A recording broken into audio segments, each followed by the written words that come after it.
everything. So we were talking about oscillations, right?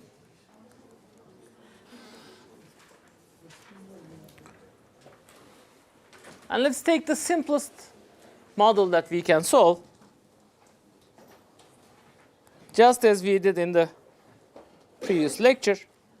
If I have a mass m tied to a spring constant k, I would like to understand the dynamics of this object. So here's what I'll do. I'll put my coordinate frame so that the equilibrium position is at x equals 0. So what happens if I stretch this spring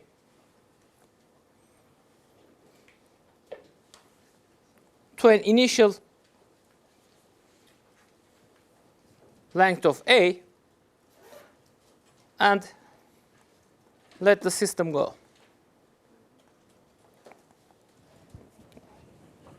How did we solve this? How did we find dynamics? How do we find dynamics in general? We solve Newton's equation, right? So at any point, if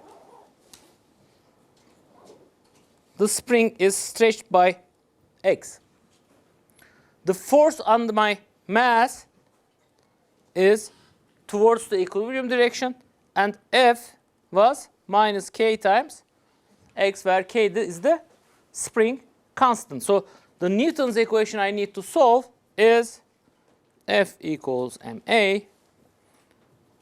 So I'm going to write this as minus kx is equal to m. A is the second time derivative of x. So if I rearrange this equation, d square x dt square is minus k over m x.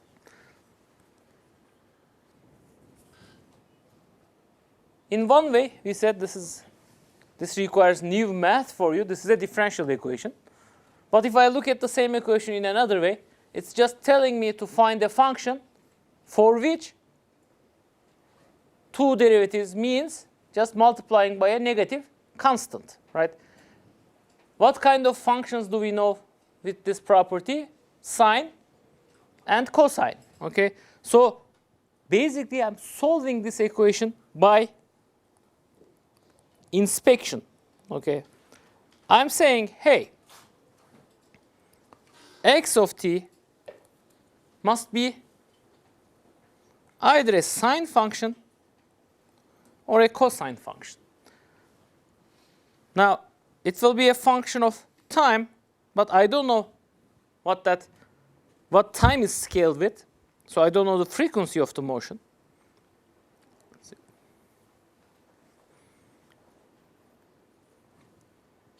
And let me call these constants C1 and C2. All right?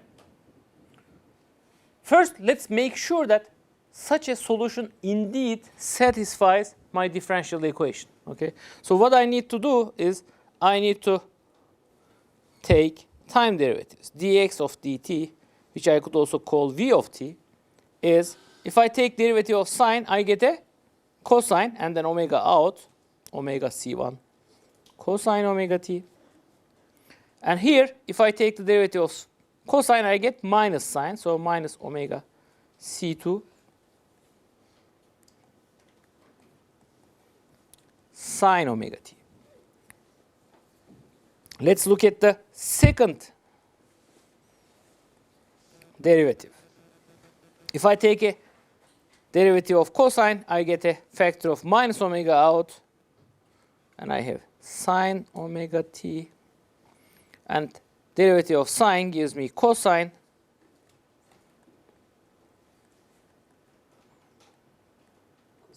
Now it should be cosine. Good. In other words, I can write all of this as minus omega square c1 sine omega t plus c2 cosine omega t. Now, let me check my equation. On the left-hand side, I have d square x dt square, which I have just calculated, is minus omega square c1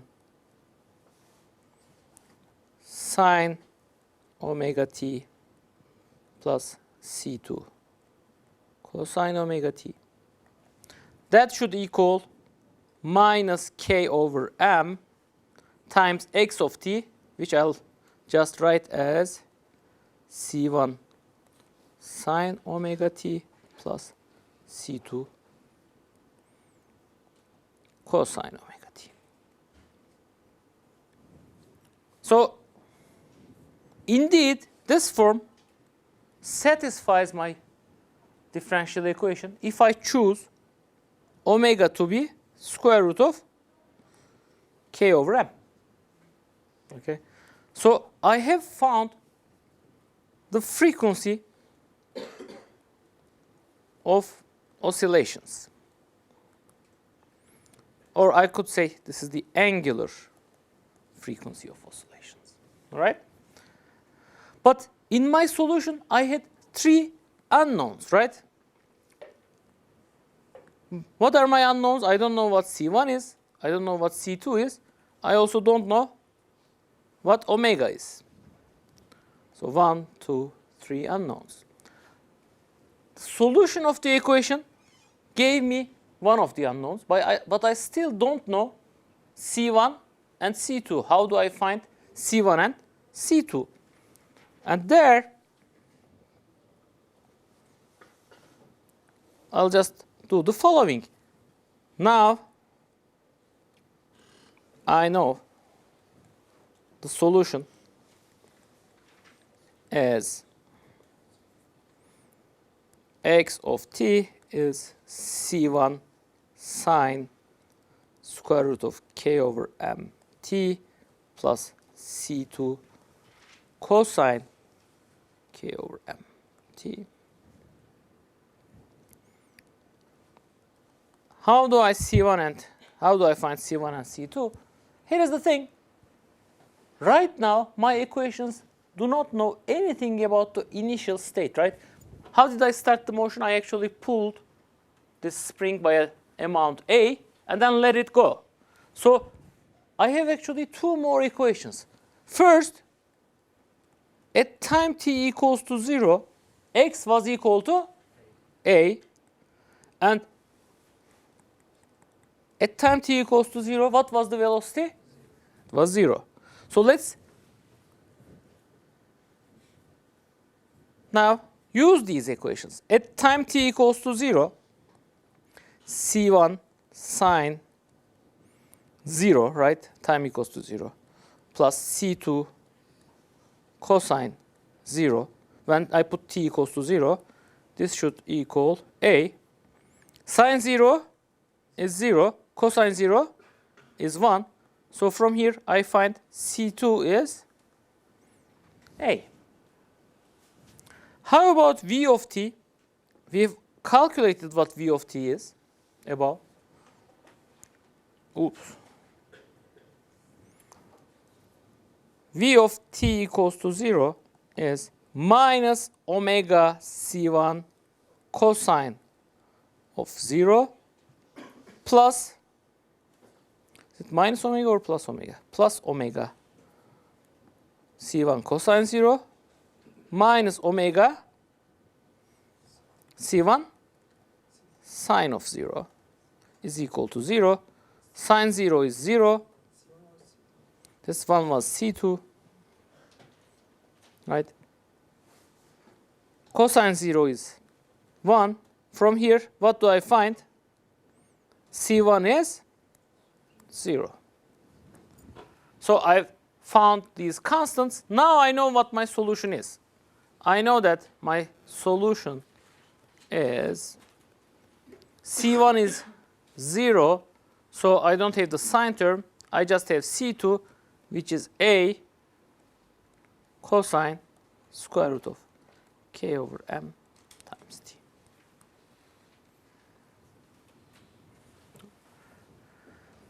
Is that what I expect? I mean, does it behave according to what I expect from my intuition?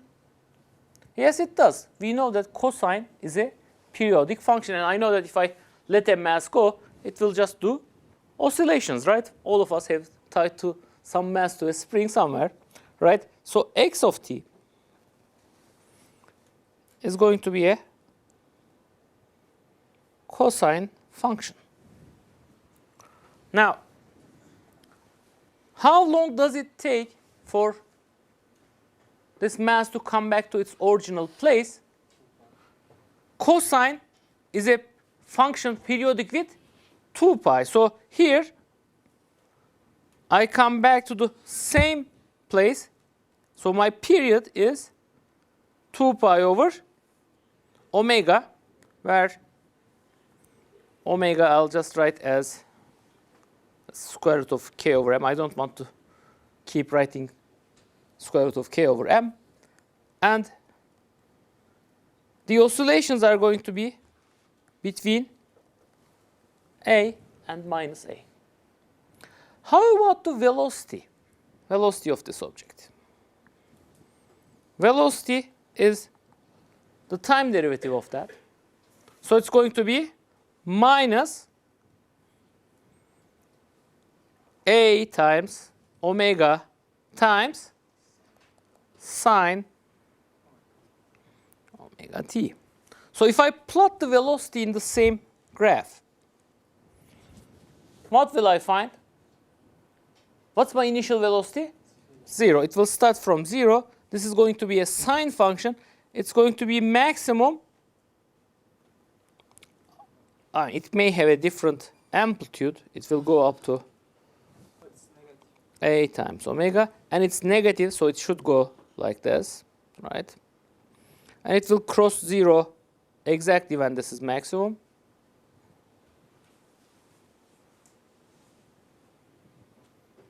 So that would be my velocity.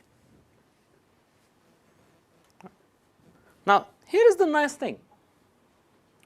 Let me look at energy conservation in this problem. What is kinetic energy as a function of time? Kinetic energy as a function of time is 1/2 m v square. So it's going to be 1/2 m a square omega square sine omega t. Sine square omega t. How about potential energy? What's the potential energy stored in the spring? 1/2 k x square of t. So it's going to be 1/2 k a square from here cosine square omega of t. Let me remember what omega square was. Omega square is k over m. This is k over m. So if I write that, I'll get 1/2 k a square. M's cancel. Sine square omega t. So what's the total energy? Total energy is going to be the sum of k of t plus u of t. So this is going to be 1/2 k a square sine square omega t plus 1/2 k a square cosine square omega t. If I take this into the parentheses of 1/2 k a square sine square omega t plus cosine square omega t. What do I get? What's cosine square plus sine square? 1. Great.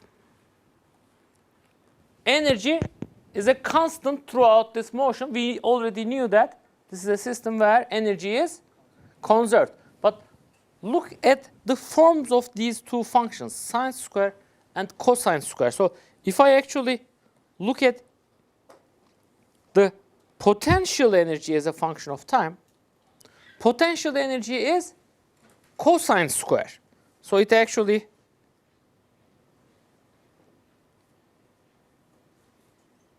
does this. How about kinetic energy, my initial kinetic energy is 0, but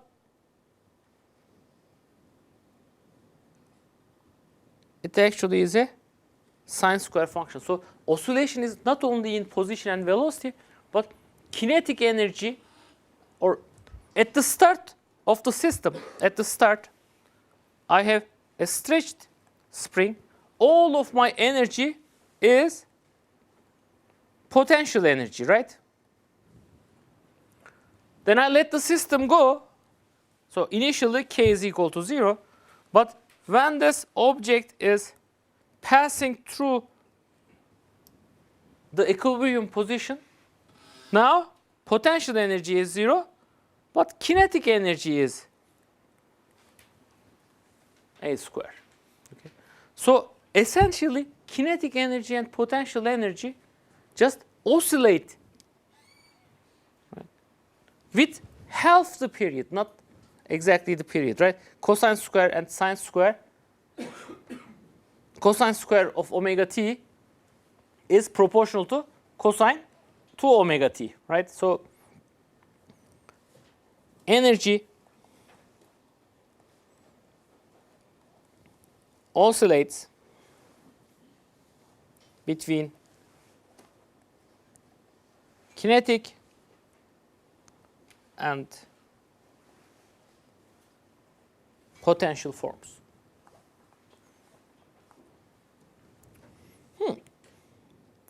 Now, here's something also somewhat interesting. Omega, I said, is square root of k over m. It is independent of amplitude. And that's very important. So even if I actually pull my mass very far away, the time for it to go and come back is the same. Okay? So even if I just pull my mass a little bit and let it go, its period is same even if I pull it a long distance away. Okay? Now, in general, that's not what you see in an oscillator. So the oscillators which satisfy this property, if t or omega, if you want, of an oscillator is independent of its amplitude, it is called a harmonic oscillator. Okay, so what we're seeing in the system is a harmonic oscillator. Most oscillators are not harmonic. Okay, if I actually take this pen, if I look at its oscillations around a pivot point, I should not lose this. This is the last pen, right? The oscillations actually depend on the amplitude. If I let the pen swing from a larger angle, it will take more time to complete its cycle. However, harmonic oscillations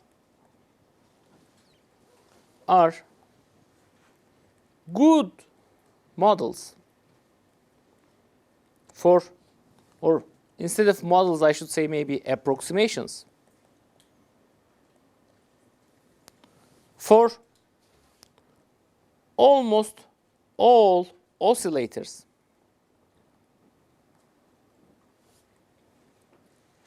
when the amplitude is small.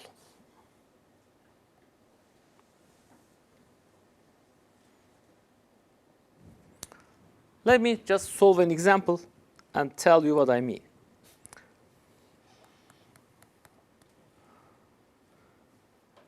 If I tie some mass m to some string, and let it go from an angle theta 0. So this is a pendulum. Let's try to find out the properties of a pendulum, the motion of a pendulum. Okay, let's say that this length is L and gravitational constant is G. So I'd like to find out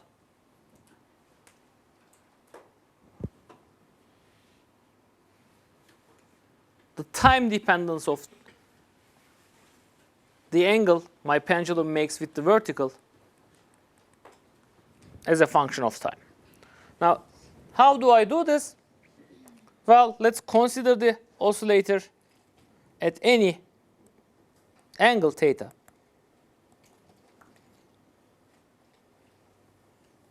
At any angle theta, I have this mass m. What are the forces on my oscillator? I have mg and tension force. The tension force also makes an angle theta with the vertical. So what do I know about this object? I know the following.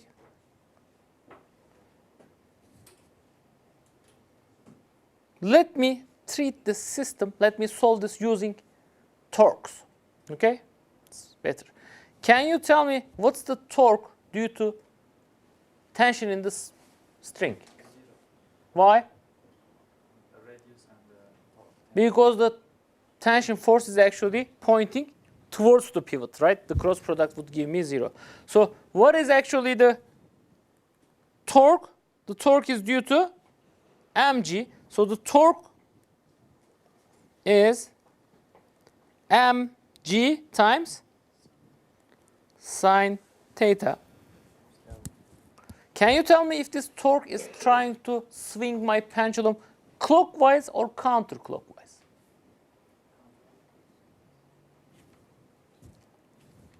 It's counterclockwise. That is right. Torque is R cross F. I forgot about the R magnitude, which is L. Okay. So, how about the moment of inertia of this pendulum? The spring, I think, is massless. So, moment of inertia will be just m times the length from the distance from the pivot point, ml square. So now if I write torque equals I alpha. Now, torque is L mg sine theta. I is ml square. Alpha is d square theta dt square. Now let's be very careful. Which way is theta increasing? Clockwise or counterclockwise? Theta, the way I defined it, is clockwise. So the sign of theta and the sign of the torque are opposite, right? So if I'm using counterclockwise as my positive direction, then I actually have to put a minus sign in my definition. Okay, I should choose one of the methods. In other words, what I am saying is theta is increasing clockwise while the force is trying to reduce theta. So it's actually pulling it counterclockwise. So let's look at this equation. M's cancel, 1 power of L cancels. So I have d square theta dt square is minus g over L sine theta. Did I get the same differential equation as in the oscillator? No. My equation, the differential equation I solved for a mass tied to a spring was d square x dt square is a constant times x itself. Here I have d square theta d square theta dt square is sine of theta. Do you know how to solve this equation? No. Will you learn how to solve it next year? No. So this is not an equation that you'll solve unless you actually learn some good mathematical techniques. So actually, if you take a pendulum, if you swing it, your frequency will change with your initial position, your amplitude. Okay. However, if you're only interested in small oscillations of your pendulum, then it's a harmonic oscillator. Let me tell you a little bit more about that. What is sine theta? What kind of a function is sine theta? Sine theta starts from 0, right? Goes like this. Maybe I should draw it with some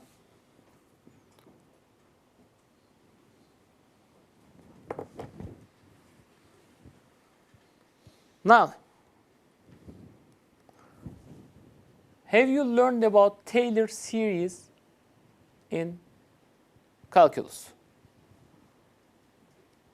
I'm expecting some feedback. Come on. Taylor series. Have you seen Taylor series? Yes or no? No. Okay. Good. Then I don't have to tell you about Taylor series. I'm just going to leave this to math people. But here's the thing. I would like to make an approximation to theta, to sine theta.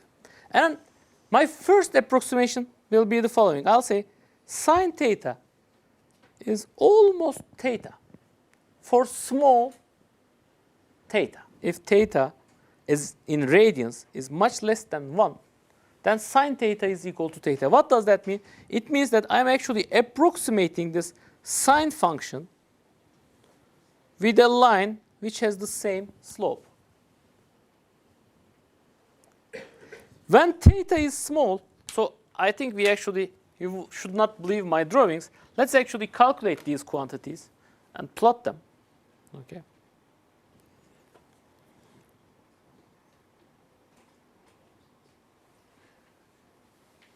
So this is some software which is basically an extended calculator if you want. So I want theta to go from minus pi to pi with 500 points. And then I would like to plot theta and sine theta in black. Okay, so this is my function. And then I also would like to plot theta. So this is my approximation in red.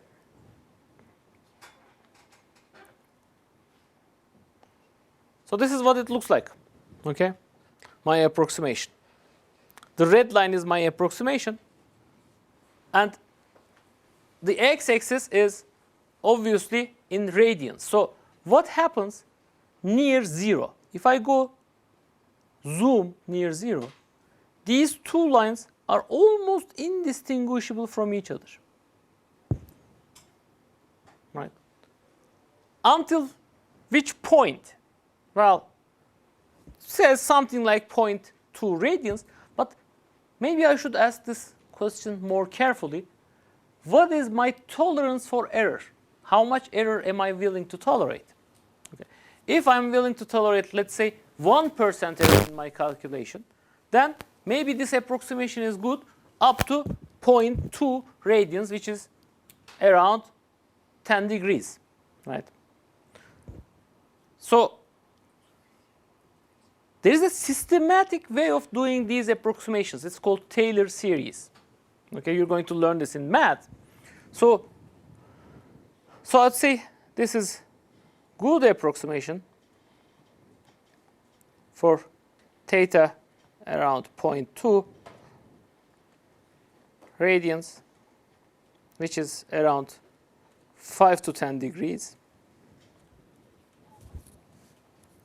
And if I actually do that approximation, what was the equation I had? I had d squared theta of t, dt squared was minus g over L times sine theta. The approximation says, hey, forget about that.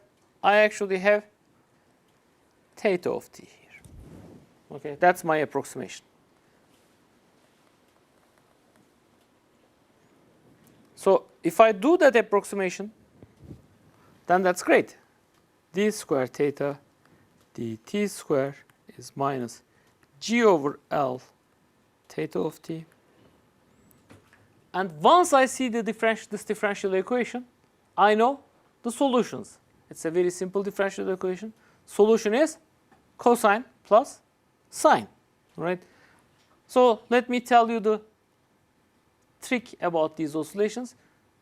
In Physics 101, you know how to solve only one differential equation. So your aim in a problem is to get to that differential equation. You don't know how to solve any other differential equations. So at the end of the day, when you're solving a problem, if you do not get back to this differential equation, you're doing something wrong. Okay. You should do everything in your power to get to this differential equation. Okay? And you'll see, hopefully in a couple of years, why this differential equation is so powerful. Now, if that's the case, then I can say, hey, theta of t must be c1 sine omega t plus c2 cosine omega t. Let's take two derivatives, and I'm going to take them really fast.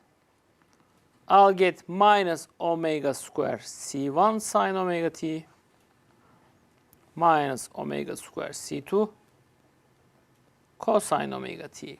So if I rewrite my equation, I have minus omega square. This is minus omega square theta of t. Minus omega square theta of t is minus g over L theta of t. Theta of t is cancelled. And now I find the frequency of small oscillations as square root of g over L. All right? So this is the frequency of, now because I made an approximation, I should say this is the frequency of small oscillations. Okay. It will be a good approximation if you do this experimentally. This expression is going to be a good approximation until your amplitude is maybe more than 10 degrees. You know, there's a big pendulum swinging in our physics department, which has a L of 15 meters. Okay, so let's maybe investigate this formula a little bit more. T is 2 pi over square root of g over L. So it's 2 pi square root of L over g. So the period increases with length. Does that make sense? It sort of makes sense. If I have a big pendulum, it swings very slowly. Okay. And it's also inversely proportional to g. Does that make sense? If g is very large, then you actually expect much faster oscillations. There is more force trying to restore you. So that also makes sense. What's really interesting and what really puzzled a lot of people for a long time was that this is independent of the mass of the system. But that's also an actually very good thing, because that's pretty much how all the old pendulum clocks operated. Okay? They said, hey, I don't have to be very precise about the mass. I don't have to be very precise about other things like the amplitude of my oscillations. If I keep them small, my period is only going to depend on L and G. And which is really, what's really interesting is one of the original definitions of second, 1 second, was the period of a pendulum which has a length of 9.82 meters, right? It makes sense, actually, if you think about that. At the time, the most precise measurement was done by pendulums, and that was a way to define the second. Right now, we are actually much better than that, but still, it's interesting. So, how about, I'm not done with my solution. I said theta of t equals to 0 was theta 0, and d theta dt at t equals to 0 is 0.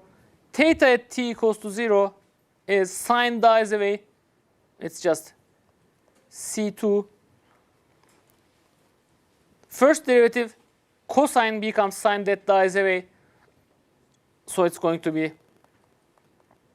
minus omega c1. So c1 is 0. So theta of t we find as theta 0 cosine omega t, where omega is square root of g over L. Good. So how do we solve any kind of oscillation? How do you find the frequency of any kind of oscillation? We basically do the following. We write our dynamical equations. We write our Newton's equations. And at the end of the day, we want to get back to the only differential equation that we know how to solve. All right? So let's see if you have understood it. Let's finish this hour with a quiz. All right?